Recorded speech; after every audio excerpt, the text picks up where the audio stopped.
Vamos a darle la bienvenida al doctor Eduardo Vega. Doctor Vega, ¿cómo está usted? Buenas noches. Buenas noches, señor Castillo. Gracias por la invitación. No, las gracias a usted. Cruda realidad la de los conflictos. Puno, ahora Tayacaja, Huancavelica, donde se están enfrentando entre huancavelicanos, es decir, los estudiantes de una universidad con quienes están pidiendo que se pueda efectivamente crear otra universidad nacional en la misma zona. ¿Cómo entender todo esto, doctor Vega? Bueno, en primer lugar, señor Castillo, lamentar la muerte ahora ya de un estudiante, de un joven estudiante de 23 años, Osvaldo Quispe Lázaro, en este conflicto que una vez más lo repetimos, se pudo evitar. ¿Cómo? ¿De qué manera? Bueno, se pudo evitar estudiando claramente las legítimas aspiraciones del pueblo de Tayacaja de tener una universidad, pero también las legítimas aspiraciones de la Universidad de Huancavelica de que sus fondos no sean utilizados para la creación de una nueva universidad. O sea, ¿han desvestido a un santo para Exacto, vestir a otro? ¿El exacto. Congreso de la República? Los congresistas que promovieron esta norma, ¿ya? Y para nosotros es clave ahora que los congresistas aparezcan y expliquen cómo así se iba a desvestir un santo para vestir otro. Y creemos que hay que buscar una solución. Ya en este momento, ponerme yo a decir quién tiene la razón, no soluciona. Más bien vamos a generar más violencia. Si yo le doy la razón a uno, en el otro lado se levantan. Si le doy la razón al otro, en el otro lugar se levantan. ¿Qué se trata en este momento? De encontrar una solución que permita buscar un financiamiento de esta propuesta que han hecho los congresistas. O sea, de todas maneras, crear esa universidad y conseguir dinero para no quitárselo a la otra universidad.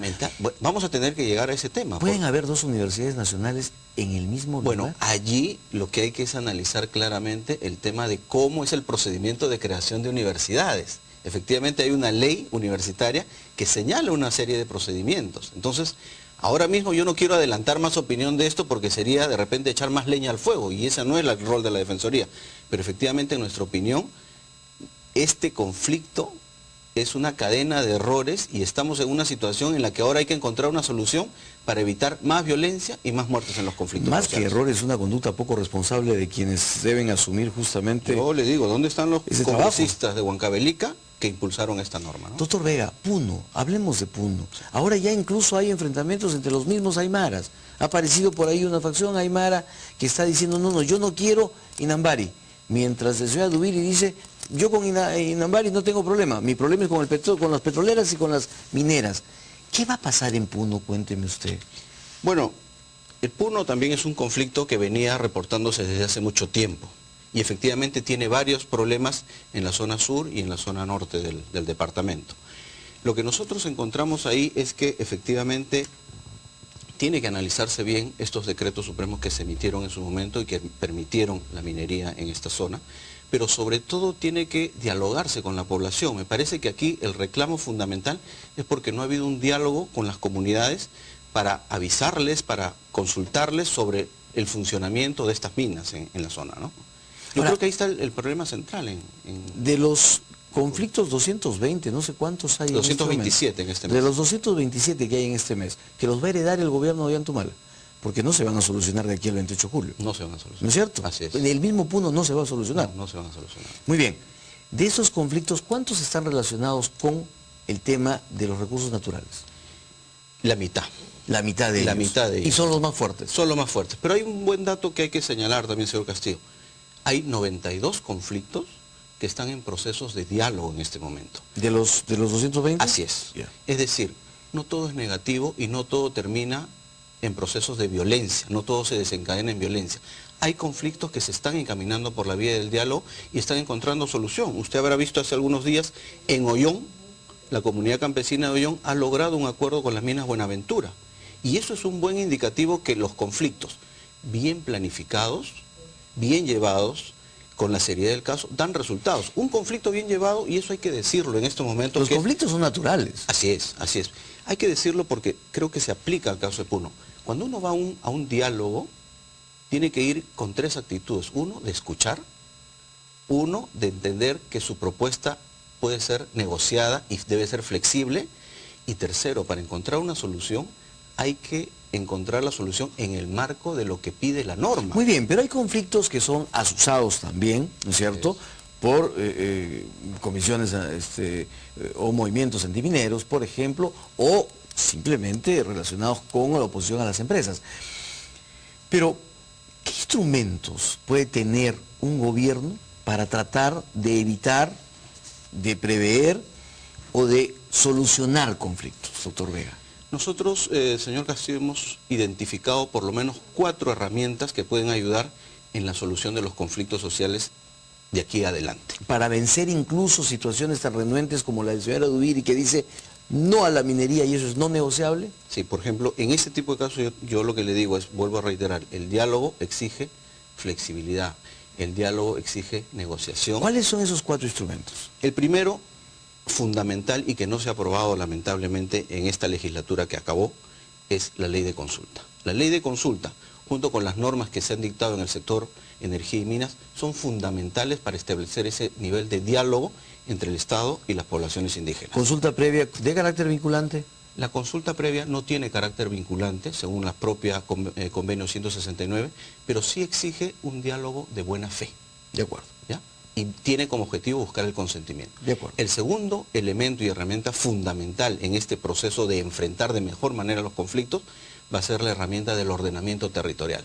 Necesitamos de una vez abordar claramente una demarcación que nos permita saber en qué zonas deben producirse concesiones mineras, qué zonas son zonas para agrícolas y qué zonas son de reserva natural o reserva ecológica. Pero ¿quién debe llevar adelante ese proceso? Porque en algunos lugares los gobiernos regionales también están aprovechando para avanzar y decir no, concesión minera aquí, no, no, no, donde ya hay concesiones mineras y se está recortando muchísimo la capacidad y la posibilidad de la productividad ahí. Este mismo proceso también tiene que ser dialogado. Tiene que ser dialogado entre la autoridad nacional, los gobiernos locales y las poblaciones. Yo creo que es necesario incentivar la expectativa de que pueda haber un buen acuerdo y delimitar claramente dónde es posible ejercer la actividad minera que trae recursos, que trae prosperidad, que trae crecimiento. O sea, nosotros lo que vemos es que se calcula en más de 50.000 millones de dólares las posibles inversiones futuras, que van a traer también beneficios para la población. Yo creo que ahí es un mal ejemplo pensar que la minería es contraria al crecimiento o que se opone al desarrollo de las poblaciones. Hay, sin duda, cierta desconfianza en la población que hay que superar, señor Castillo. ¿De qué manera? Antes de que nos diga cuál es el último Ese es el instrumento. tercer elemento. A ver. El tercer elemento tiene que ser mejorar esta herramienta de los estudios de impacto ambiental. Nosotros creemos que eso se ha venido haciendo de manera deficitaria. ¿Ejemplos? ¿De parte de las empresas? Bueno, en general eso es una responsabilidad del Estado.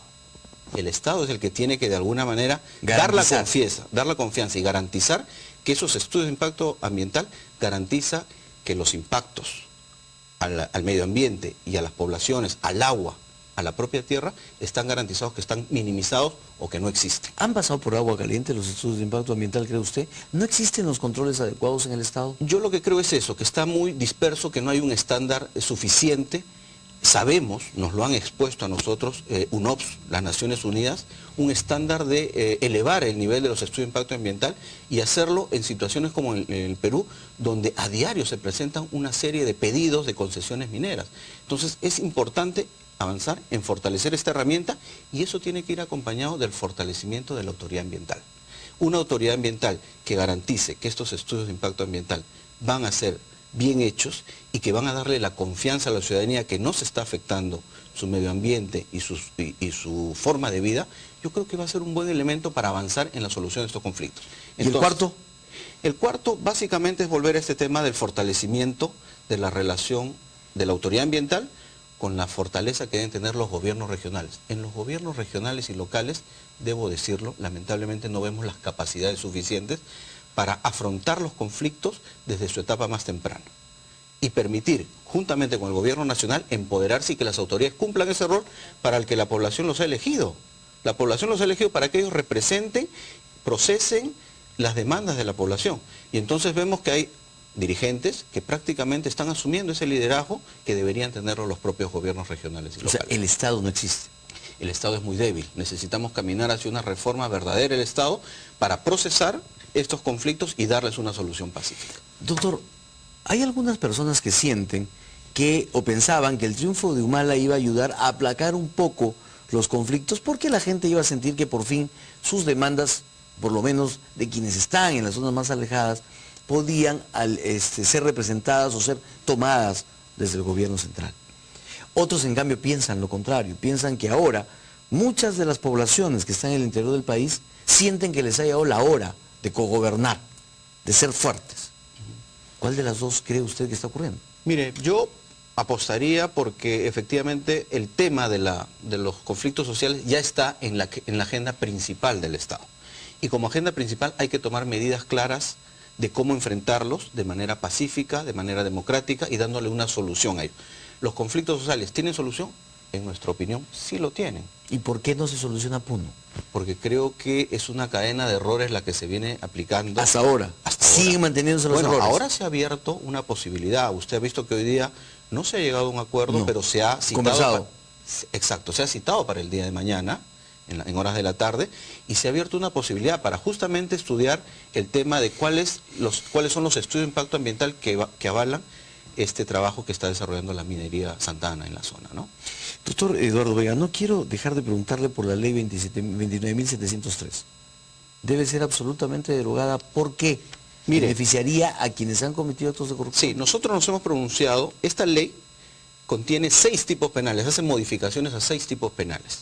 Nosotros solo nos hemos referido a 2 de ellos, en los que hemos encontrado dificultades que debilitan la lucha contra la corrupción. Nos referimos al delito de colusión y al delito de enriquecimiento ilícito. Los otros delitos creemos que hay unas mejoras, hay unos cambios interesantes que deberían ser evaluados, pero que en realidad no representan un problema.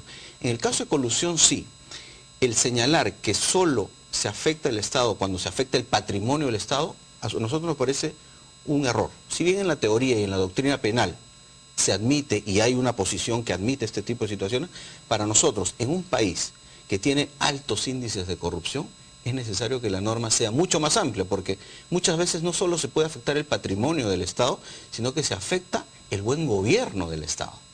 Y ese buen gobierno se afecta cuando efectivamente yo por lo bajo pido una coima. No estoy afectando el tesoro, el patrimonio del Estado, pero estoy beneficiándome para favorecer a alguien. Y eso efectivamente no puede estar fuera de un marco normativo. En segundo lugar, el tema del enriquecimiento ilícito. Es muy difícil para los fiscales y para nuestro sistema de justicia probar efectivamente el enriquecimiento ilícito y que esto es obtenido de manera ilegal. Entonces lo que hacía la norma anterior es decir, oiga señor, demuéstreme que usted ganó lícitamente estos estos ¿cómo tiene ingresos? usted esta casa de $1 millón cuando sus ingresos no justifican o no permiten asegurar que usted puede adquirir ese dinero? Entonces ahora, no, ahora esa persona es inocente y no tiene que probar nada. Quien tiene que probarle es el fiscal. Para nosotros esos son los 2 únicos temas que en este momento debilitan la lucha contra la corrupción. Si hablamos de una efectiva lucha contra la corrupción, deberíamos volver a los tipos tal como estaban anteriormente, ¿no? Yo sé que la Defensoría tiene un equipo, y que es un equipo el que trabaja, y no es solamente un defensor el que hace todo, ni hace la institución. Pero les está pasando lo mismo que pasaba en la época de Walter Albán. ¿Se siente usted como en la época de Walter Albán? Bueno, lo que decimos, un poco afrontando esta nueva situación, la Defensoría tiene experiencia ya en manejarse con un defensor del pueblo interino.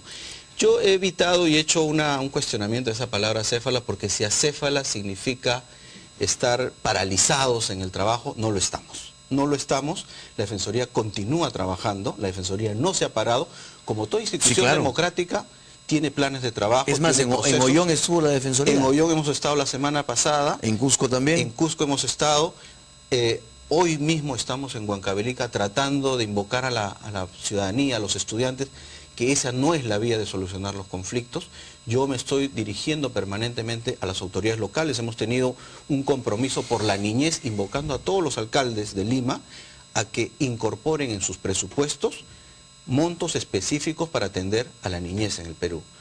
Me he dirigido en varias oportunidades a la presidenta del Consejo de Ministros abordando temas específicos, ¿no? Como el tema de las reparaciones para las víctimas de la violencia, por ejemplo, o el tema de la descentralización. O sea, siguen trabajando. La Defensoría sigue trabajando y eso es una postura que se ha mantenido. Institucional. Así es. Institucional. Doctor Eduardo Vega, muchísimas gracias por su presencia. Muchas gracias, señor Castillo. Muy amable.